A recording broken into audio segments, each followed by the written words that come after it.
सो hello बच्चों, welcome back to the channel. बच्चा लोग, welcome back to the sure short series. और यहां पर आज हम लोग काइनेमैटिक्स के ऊपर थोड़ी सी चर्चा करेंगे and you will really enjoy this session. आज हम लोग यहां पर 5 सवाल देखेंगे एंड जो मुख्य उद्देश्य रहेगा वो रहेगा हमारा 2D पे, और 2D में भी प्रोजेक्टाइल मोशन पे। आप सभी को पता है कितना इंपॉर्टेंट है आपके लिए। एंड एक सवाल में हम लोग थोड़ा सा ना वर्टिकल सर्कुलर मोशन को भी मिलाएंगे। ठीक है, चलिए make sure to hit the like button, subscribe कर लीजिए। 5 सवाल है, कोशिश कीजिए एक बार खुद से ट्राई करने का। 5 में से 5 करते तो एक्सीलेंट है, 3 करते तो बढ़िया है, नहीं कर पाते तो आपको यहां से सीखने के लिए बहुत कुछ मिलेगा। एंड अपना जो भी आपका रिपोर्ट है ना, नीचे आप जरूर से 100% कमेंट कीजिएगा कि भैया कितना बना, नहीं बना, क्या आपने सीखा है आज यहां से। हम इससे पहले कि आपको सवाल दिखाए, एक चीज हम आपके साथ डिस्कस करना चाहते हैं। आप लोगों में से बहुत लोगों ने इसको शायद कभी ना कभी देखा होगा कि if Vy is not changed then time of flight remains same. कहने का क्या तात्पर्य है यहां पे कि भैया मान लीजिए हमारे पास इस प्रकार का कोई सिचुएशन है, ठीक है, एंड आपने यहां से बॉल को प्रोजेक्ट किया है। इसकी हॉरिजॉन्टल स्पीड शुरुआत में ux थी और वर्टिकल स्पीड uy थी। आपको डाउनवर्ड डायरेक्शन में ग्रेविटी है एंड ये बॉल आपको जा रहा है और दीवार से टकराता है। ठीक बात है सर। जब दीवार से टकराया तो जस्ट टकराने से पहले इसकी हॉरिजॉन्टल स्पीड तो वही रही होगी, लेकिन वर्टिकल स्पीड सर कुछ और हो गया होगा, राइट। शुरुआत में uy था, बाद में कुछ vy हो गया होगा। लेकिन जब यहां पर दीवार के साथ कोलिजन हुआ होगा तो भाई साहब कोलिजन के वक्त इसका ux चेंज होगा, लेकिन vy चेंज नहीं हो सकता, क्योंकि जो नॉर्मल लगेगा वो ऐसे लगेगा। तो सर ये वाला जो आपका वेलोसिटी था वो पलट के कुछ हो गया होगा। अगर यहां पर आपको कुछ कोएफिशिएंट ऑफ रेस्टिट्यूशन दे दिया तो e इंटू ux, लेकिन सर वर्टिकल कंपोनेंट तो नहीं ना चेंज हुआ। तो सर क्योंकि इसका वर्टिकल कंपोनेंट नहीं चेंज हुआ तो लॉजिक ये कहता है, कॉन्सेप्ट ये कहता है कि अगर ये दीवार नहीं होता तो ये अपना पूरा ट्राजेक्टरी ऐसे करता, और टाइम ऑफ फ्लाइट का आपको फॉर्मूला पता है। यानी कि यहां से टकराने के बाद अगर ये ऐसे गिर भी रहा है तो भैया ये जो t1 टाइम होगा और ये जो t2 टाइम होगा, इन दोनों का सम शुरुआत के इनिशियल टाइम ऑफ फ्लाइट के बराबर ही होना चाहिए। टाइम ऑफ फ्लाइट का वैल्यू नहीं चेंज होगा क्योंकि वर्टिकल कंपोनेंट में बदलाव नहीं आया था इंटरमीडिएट सिचुएशन में। इस बात को ध्यान में रखिएगा, बड़ा ही इंटरेस्टिंग सा ये आपको अप्रोच होता है। चलिए शुरू करते हैं। सबसे शुरुआत में हमने आपके लिए बड़ा ही फंडामेंटल सवाल रखा है ताकि आपको हल्का सा बूस्ट मिले। ठीक है, a ball is projected with a certain speed from a point on the ground which is at a distance 30 metre from the vertical wall. जैसे जैसे सवाल पढ़ते चलो वैसे वैसे इसका चित्र भी बनाते चलिएगा। आपके पास क्या है? आपके पास एक दीवार है, ठीक है। दीवार कितनी दूरी पर है? हमको प्रश्न में दिया है दीवार आपको सर 30 मीटर की दूरी पर है। आपने यहां सर बॉल को प्रोजेक्ट किया है, कुछ इसका यू स्पीड रहा होगा और ये एंगल हमको 45 डिग्री है। The ball just clears the top of the wall, यानी कि भैया बॉल ऐसे नहीं गया है, बॉल इसको जस्ट ऐसा ग्रेस करते हुए निकल गया होगा। And strikes the ground at a distance 10 metre from the wall. तो भैया वॉल के पीछे कितना? 10 मीटर।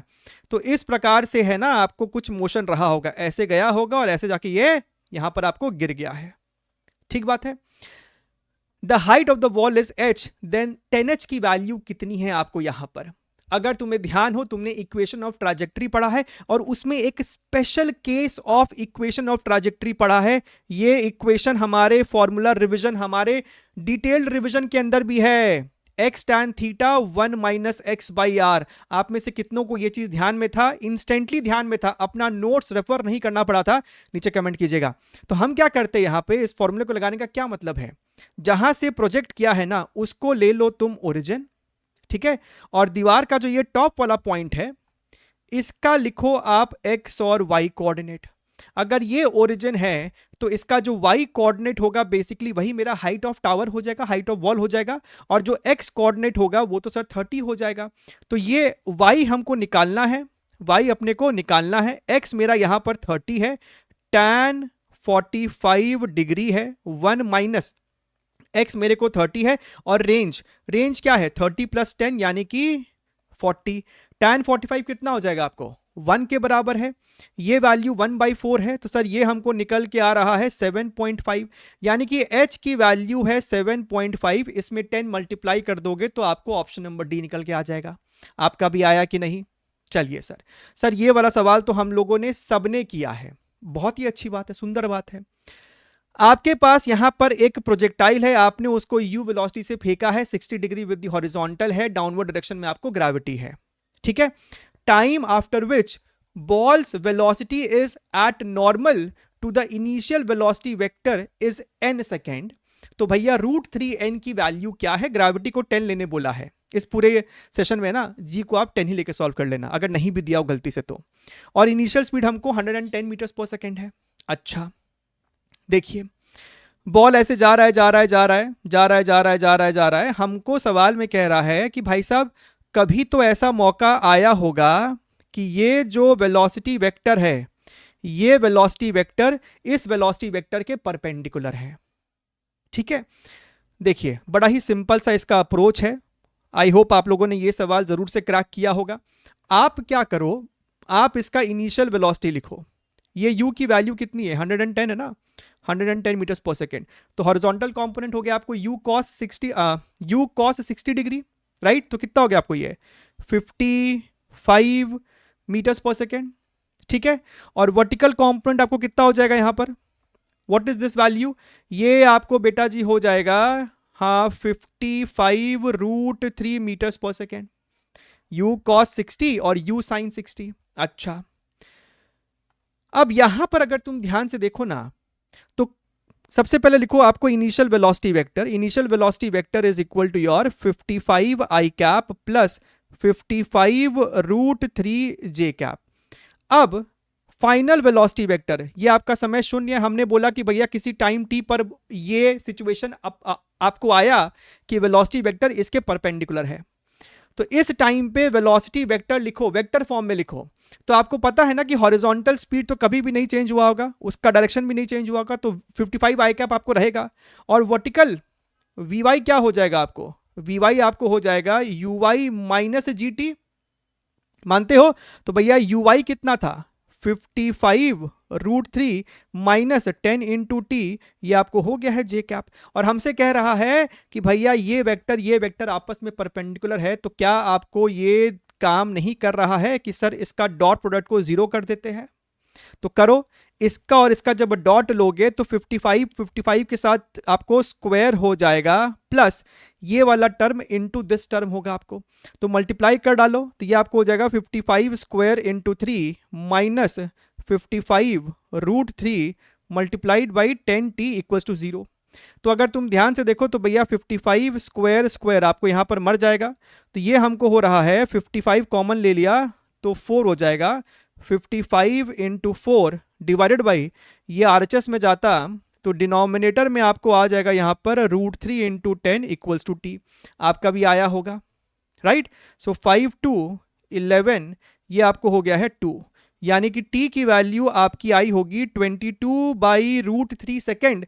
लेकिन हमसे कहता है कि यही जो वैल्यू है ना, यही आपको कैपिटल N है, तो √3n, इसमें √3 मल्टीप्लाई करोगे तो क्या आपका भी जवाब इंटीजर फॉर्मेट में 22 आएगा, आया है तो बताइएगा, ठीक है, बढ़िया है सर। अच्छा अब देखिए, इस फॉर्मेट का, इस वैरायटी का आपने सवाल देखा एग्जामिनेशंस में, जहां पे आपको मल्टी सेलेक्ट रहता है। भैया आपके पास यहां पर 4 स्टेटमेंट है, आपको बताना इसमें से कौन कौन सा स्टेटमेंट आपको सही है, ठीक है। सवाल एक बार ध्यान से पढ़िएगा। A car moves with position vector r vector is 80 i cap plus bt square j cap, जहां पे a की वैल्यू 2 यूनिट्स है और b की वैल्यू 1 यूनिट है। Then which are the correct statement, right.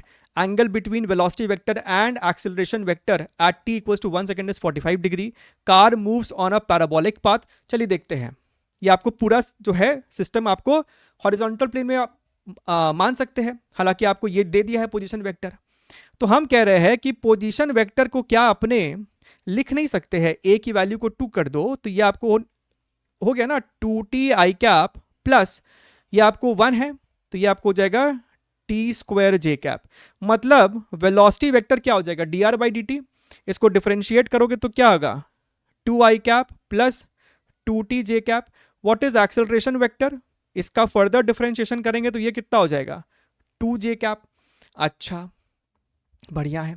देखिए हालांकि आपको साफ साफ दिखना चाहिए, ये आपको s is equal to u t plus half a t square, तो u t plus half a t square format का है, तो यानी कि आपको पाथ पैराबोलिक होगा जो यहां पे दिख रहा है, फिर भी अपन सब प्रूफ कर देंगे।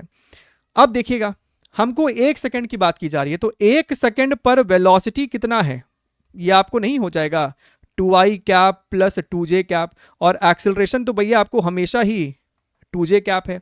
तो भैया क्या तुमको इन दोनों वेक्टर के बीच का एंगल नहीं दिख रहा है? Velocity vector 2i cap 2j cap, यानी कि 2 और 2, इसका रिजल्टेंट किधर होगा? आपको इधर होगा। एग्जैक्टली ये आपको 45 डिग्री पे होगा, और एक्सेलरेशन आपको y डायरेक्शन में है, यानी कि भैया a और v के बीच का एंगल कितना है आपको? 45 डिग्री। क्या तो ऐसे कर लो या फिर अपना लगा दो cos theta is equal to a dot b upon a into b, right. तो सर ये वाला भी मेरे को सही दिख रहा है। जहां तक बात इसके ट्राजेक्ट्री की है, तो अगर तुम केयरफुली देखो ना, तो ये वाला जो चीज है वो आपको x कोऑर्डिनेट बताता है, x is equal to 2t और y is equal to t square. So y is equal to, यहां से तुम t को लिख सकते हो ना x बाई 2, यानी ये आपको क्या हो जाएगा x स्क्वायर बाई 4। तो पैराबोलिक तो हमको दिख ही रहा है। Magnitude of average velocity in 2 seconds is this much. Average velocity क्या हो जाएगा? एवरेज वेलोसिटी हमको हो जाएगा डिस्प्लेसमेंट का मैग्नीट्यूड अपॉन टाइम। अच्छा, समय शून्य पर पार्टिकल ओरिजिन पे है, टी को 0 पुट करो, ओरिजिन पे है, यानी कि 2 सेकंड पे जो पोजीशन वेक्टर होगा वही डिस्प्लेसमेंट भी है उसका। तो क्या हमको नहीं दिख गया है यहां पर? अगर तुम लोग टी को 2 पुट कर दोगे, तो क्या ये आपको 4i cap plus 4j cap नहीं दिख रहा है? यानी कि डिस्प्लेसमेंट कितना हो गया मैग्नीट्यूड के सेंस में? 4√2 मीटर्स। तो भैया आपका एवरेज वेलोसिटी कितना हो जाएगा? Total displacement upon total time, 2 second की बात की जा रही थी, यानी कि 2√2 विच इज इंडीड √8। तो भैया ये हमको बिल्कुल उचित है। Throughout journey displacement and velocity vector becomes orthogonal at some time t। Displacement and velocity vector, अच्छा अगर तुम ध्यान से देखो तो डिस्प्लेसमेंट वेक्टर ये रहा और वेलोसिटी वेक्टर ये रहा। अगर कभी भी जीवन में दोनों 90 डिग्रीज हुए होंगे, तो भैया आपका r डॉट वी किसी ना किसी टाइम के लिए तो 0 होना चाहिए। तो हालांकि साफ साफ दिख रहा है, फिर भी करके दिखा देते हैं।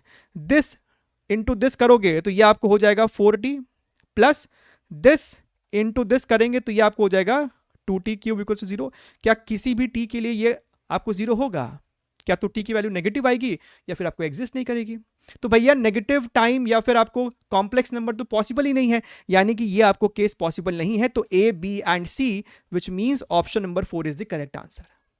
आप खुद देख रहे हैं कि सवाल आपको इजी है, लेकिन क्योंकि 4 स्टेटमेंट को चेक करना होता है और ऐसे सवाल आपको एग्जाम में आते हैं, इस कारण से बच्चा इसमें कभी कभार फंस सकता है। ठीक है। A particle is projected from ground towards a vertical wall 80 meter away at an angle of 37 degree with the horizontal with initial velocity 50 meters per second। देखिएगा, ठीक सवाल है, इंटरेस्टिंग सवाल है ना? अच्छा, look here very very carefully. हमारे पास एक दीवार है जो कि 80 मीटर दूर है। यहाँ से आपने एक पार्टिकल को प्रोजेक्ट किया है जिसका वेलोसिटी 50 है।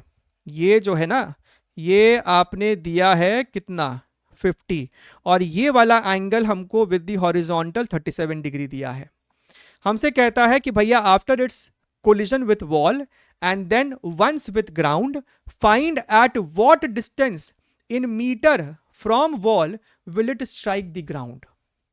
ये गया, टकराया, लौटा, फिर टकराया, तो यहां से लेके यहां तक की दूरी आपसे सवाल में पूछा है। अच्छा, इसको अच्छे से एनालाइज करो। 50 का एक कंपोनेंट इधर आएगा क्योंकि 37 डिग्री है, तो 50 cos 37 आपको कितना हो जाएगा? 40, और ये कंपोनेंट अपने को बेटा जी हो जाएगा कितना? 30। अच्छा, अपनी संतुष्टि के लिए हमने आपको शुरुआत में बताया था इसमें क्या फंडा लगेगा। अच्छा, एक और बात लिखा है, the component of velocity normal to the surface becomes half after collision with each surface. तो इसमें कोएफिशिएंट ऑफ रेस्टिट्यूशन ना दे के आपको यही बोल दिया है कि अगर बॉल ऐसे टकराती है, टकराने से पहले उसकी स्पीड अगर 4 है, तो टकराने के बाद ये वाली स्पीड आपको 2 हो जाएगी। ठीक है, नॉर्मल के डायरेक्शन वाली वेलोसिटी। अच्छा, अब देखो टाइम ऑफ फ्लाइट, यानी कि अगर ये दीवार नहीं होता तो इसको अपना पूरा पैराबोलिक पाथ कवर करने में जो समय लगता वो आपको लगता 2u sin थीटा बाई जी, यानी कि 2 into vertical component upon gravity, ये आपको हो जाएगा 6 सेकेंड। अच्छा, सुंदर है, अद्भुत। एक और बात समझिएगा, ये 40 है, ठीक है, just for the beauty of diagram हम आपको ये बात बता रहे हैं। ये आपको 40 है, ये 80 है, यानी कि जब ये पार्टिकल आपको यहां दीवार तक पहुंचा है तो ये 80 मीटर ट्रैवल करने में इसको समय कितना लगा होगा? Horizontal displacement upon horizontal velocity, ये आपको हो गया 2 सेकेंड। तो भैया total time of flight 6 second होता, मतलब अगर ये पूरा ऐसा पैराबोलिक करता तो ये पूरा टाइम 6 सेकेंड होता, लेकिन 2 ही सेकेंड पे वो दीवार से टकरा रहा है, यानी कि एच मैक्स कब आता? 3 सेकेंड पे, यानी एच मैक्स से पहले ही वो दीवार से टकरा रहा है। ये जानने से क्या थोड़ा सा अच्छा लगता है डायग्राम बनाने में कि ये जब आपको गया होगा ना तो अपवर्ड जर्नी में ही ये दीवार से टकरा गया था।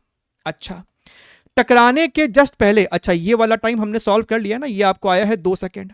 टकराने के जस्ट पहले इसका जो हॉरिजॉन्टल वेलोसिटी था वो है 40, और वर्टिकल वेलोसिटी क्या है हमको उसमें कोई रुचि नहीं है, राइट। टकराने के जस्ट बाद ये 40 आपको पलट के हो गया है 20, सवाल में दिया हुआ है, आधा हो जाता है वेलोसिटी। अच्छा, तो सर अब इस 20 के साथ, और ये वी तो था इसके पास, अब ये आपको दोबारा से ऐसे गिरेगा। अब हमको ये जानना है कि भैया इसको गिरने में कितना समय लग रहा है। ये तो हम कॉन्सेप्ट जानते हैं, वर्टिकल कंपोनेंट जो आपको चेंज ही नहीं हुआ है टकराने के ड्यूरेशन में, तो उसका टाइम ऑफ फ्लाइट वही रहेगा। तो टोटल 6 सेकेंड लगना था, तो अगर ये T1 है तो जो T2 टाइम होगा वो 6 माइनस 2 यानी कि 4 सेकेंड होगा। अच्छा, 4 सेकेंड में ये कितना हॉरिजॉन्टल डिस्प्लेसमेंट कर लेगा? इसका हॉरिजॉन्टल स्पीड कितना है? 20 है, तो जो हॉरिजॉन्टल डिस्प्लेसमेंट वो करेगा 4 इंटू 20 यानी कि 80 मीटर। सो वेरी इंटरेस्टिंग, जहां से ये चला था ये वहीं जाके टकराने वाला है। कुछ इस प्रकार का इसका रहा होगा, ऐसा। अच्छा, अब यहां पर जस्ट टकराने से पहले इसके पास एक हॉरिजॉन्टल वेलोसिटी होगी और एक वर्टिकल वेलोसिटी होगी। तो हॉरिजॉन्टल स्पीड तो वही रहेगा विच इज 20 मीटर्स पर सेकेंड। अगर तुम ध्यान से देखो तो वर्टिकल जो वेलोसिटी होगा वो वही होगा जो शुरुआत में रहा था प्रोजेक्टाइल का, 30। प्रोजेक्टाइल में जब वो ऐसे प्रोजेक्टाइल करता है ना, कंप्लीट प्रोजेक्टाइल, तो जो इसकी ऊपर की वेलोसिटी होती है वही इसकी डाउनवर्ड वेलोसिटी भी रहती है। और पूरे जर्नी के दौरान इसका देखो, अगर कोई वेलोसिटी में वर्टिकल कंपोनेंट में अगर वेलोसिटी का लॉस कहीं हो सकता था तो टकराने के वक्त, लेकिन वो तो नहीं हो पाया। यानी कि भैया जितने वर्टिकल वेलोसिटी से वो चला था उतने ही वर्टिकल वेलोसिटी से वो लौटा भी है। अब यहां पर फिर से टकराव हुआ, जस्ट आफ्टर कोलिजन ये वाला जो वर्टिकल वेलोसिटी है वो पलट के हो जाएगा कितना? 30 का आधा यानी कि 15। इसको मिटा देते अपने, तो भैया ये अब आपको हो गया है 15। तो भैया अब ये 15 है, ये 20 है, और इस प्रकार से वो दोबारा से एक पैराबोला करेगा। तो इसका टाइम ऑफ फ्लाइट कितना होगा? T3 would be how much? 2 into 2uy। अब वर्टिकल कंपोनेंट कितना है? 15 ना, 2uy। अच्छा भाई देवे, अपने को टाइम ऑफ फ्लाइट में इंटरेस्ट ही नहीं, अपने को तो इस रेंज में इंटरेस्ट है। सर ये वाला डिस्टेंस कितना है? इसको अगर x1 बोल दिया तो सर ये x1 कितना है? ये हम जानते हैं 2ux uy upon gravity. So 2 into 15 multiplied by 30 upon 10। तो सर ये हमको निकल के आ रहा है कितना? 3 4 45, 45 और 2 90। ठीक है ना जी? अच्छा सॉरी यहां पर आपको 20 है ना, तो ये आपको हो जाएगा 20 अपॉन 10। तो भैया ये आपको मर गया है 60 मीटर आया। ये 60 मीटर है और ये वाला 80 मीटर है, यानी कि जो अपना आंसर होगा that is going to be 80 + 60 140 metres. Clear? एकदम इंटरेस्टिंग है एंड रैंक डिसाइडिंग सवाल सब हो सकता है ये। इसको देखिए, देख के घबराने का मन करेगा लेकिन घबराने जैसा इसमें कुछ है ही नहीं। ध्यान से देखिए, a small object loops a vertical loop of radius 20 centimetre. ठीक है, यहां पर एक ऑब्जेक्ट है, आपने उसको 50 सेंटीमीटर की हाइट से रिलीज किया है। ये जो आपके पास एक सर्कुलर लूप है वर्टिकल प्लेन में, इसका जो रेडियस है ना वो हमको दिया है 20 सेंटीमीटर, लेकिन आपने ये वाला पोर्शन को काट के निकाल दिया। ये वाला पोर्शन आपको 2 अल्फा एंगल सबटेंड कर रहा था, सिमेट्रिकली आपने काटा इसको।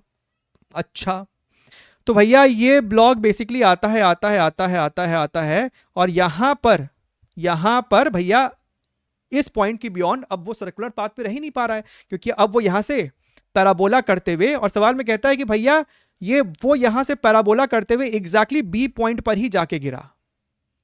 राइट, वो एग्जैक्टली बी पॉइंट पर ही जाके गिरा। अच्छा, तो उस केस में अल्फा की वैल्यू कितनी हमसे पूछ रहा है। अब देखिए, तो हम क्या कह रहे हैं, सवाल बिल्कुल भी पेचीदा नहीं है।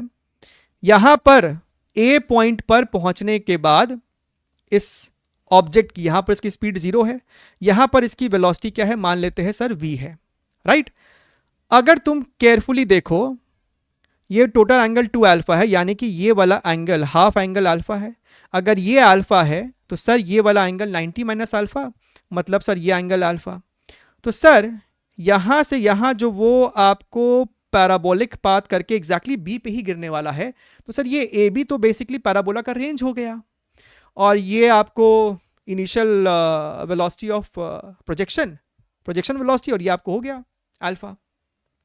तो सर ये इस ए बी रेंज को, ये जो रेंज है हम इसको दो तरीके से लिख सकते हैं।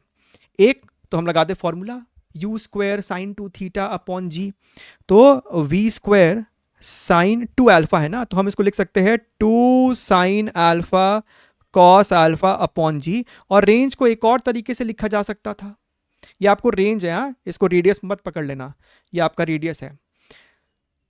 अगर ये आर है तो सर ये वाला चीज आपको हो जाएगा आर साइन अल्फा, तो ये रेंज आपको हो जाएगा geometrically 2r sine alpha, 2r sine alpha. तो अगर हम ध्यान से देखें तो 2 साइन अल्फा अपने को यहां से मरा है, and this will give you v square is equal to g r divided by cos alpha. इसका देखेंगे यूज कहां पे होगा।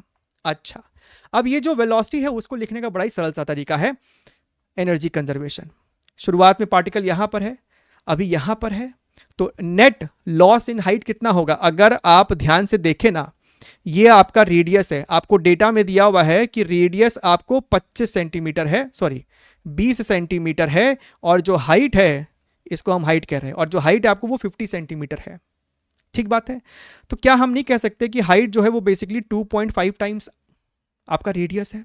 बिल्कुल कह सकते हैं sir.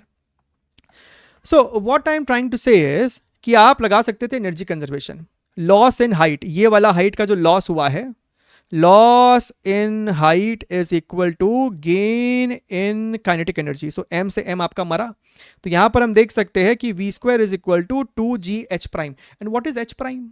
H prime is nothing but your h minus ये यहां से लेके यहां तक, तो ये कितना हो जाएगा आपको, ये आपको है आर कॉस अल्फा, ये है आपको आर कॉस अल्फा, और ये हमको है रेडियस आर, तो ये हो जाएगा आप r minus r cos alpha.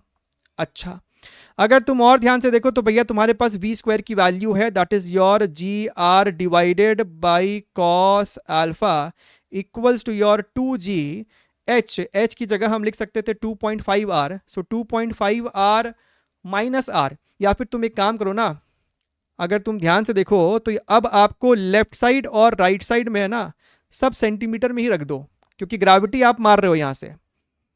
ठीक है, तो यहां पर अब आप दोनों तरफ सेंटीमीटर में छोड़ दो, आर की वैल्यू आपको 20 है ना, तो यहां पर लिखो 20, ये आपको हो गया 20, ये आपको हो गया कॉस अल्फा इक्वल्स टू, और क्या है मेरे पास यहां पर 2 एच की वैल्यू क्या हो जाएगी आपको 50 है ना, 50 माइनस 20 कॉस अल्फा। सो भैया एक शून्य शून्य शून्य शून्य मार दिया, 2 ने 2 को मार दिया, तो यहां पर 1 इज इक्वल टू ये आपको हो जाएगा 3, सो ये आपको हो जाएगा 3 cos alpha minus 2 cos square alpha. तो ये अब आपको बन जाने वाला है कॉस में क्वाड्रेटिक, और वो क्वाड्रेटिक इक्वेशन क्या बनेगी, 2 cos square alpha minus 3 cos alpha plus 1 equals to 0। तो अगर हम ध्यान से देखें ना तो यहां से तुमको कॉस अल्फा निकल के आएगा 1/2। चेक कर लो, चेक कर लो आप। कुछ बच्चे यहाँ पे कॉस अल्फा को x मान लेते हैं अगर, तो 2x square minus 3x plus 1 equals to 0, तो ये आपको हो जाएगा minus 2x minus x, right. तो एक आएगा आपको x इक्वल्स टू 1, यानी कि कॉस अल्फा 1 के बराबर। उस केस में आपको अल्फा हो जाएगा 0 degree, which is not possible. सवाल में आपको कह रहा है कि आपने यहाँ पे काटा है पोर्शन को, यानी कि आपको यहां पर कॉस अल्फा 1/2 लेना पड़ेगा, जिसका मतलब होगा कि अल्फा आपको 60 डिग्री लेना पड़ेगा, which is in your option number A. ठीक है, ध्यान रखिए, सीखते रहिए। Take care, wish all the very best and bye bye.